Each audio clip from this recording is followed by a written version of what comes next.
منصة يوتيوب تستجيب لسخط المغاربة وتحذف أغنية كوبي أتاي.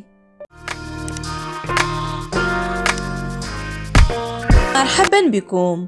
استجاب موقع رفع الفيديوهات الشهير اليوتيوب لسخط المجتمع المغربي من خلال التبليغات المكثفة ضد أغنية الراب الساقطة كوبي أتاي، التي خلقت جدلا واسعا بين الشباب المغربي بكلماتها اللا أخلاقية، والتي تحرض على اغتصاب القاصرات وأفعال الموبقات.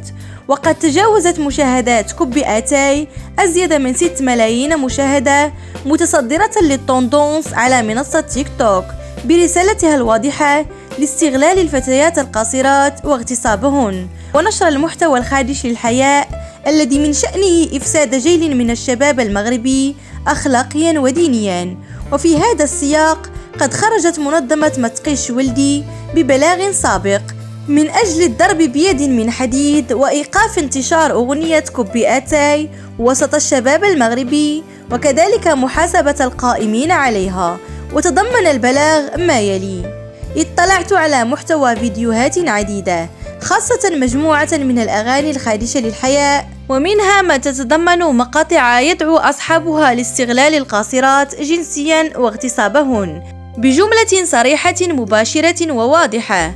وأضافت: في حين أن المجتمع المدني والحقوقي وكافة المجتمع المغربي يجمع الشتات الذي تخلفه آفة البيدوفيليا ويضمد جراح معاناة الضحايا ويعالج المآسي الناتجة عنها، وكذلك يكافح من أجل محاربة ظاهرة اغتصاب الأطفال والقاصرين.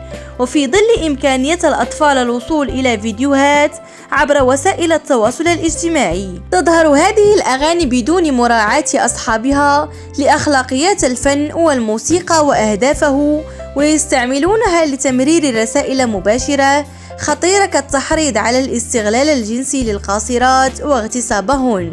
فالأخطر أنه يتم الاستماع لها وتنشر بكل بساطة.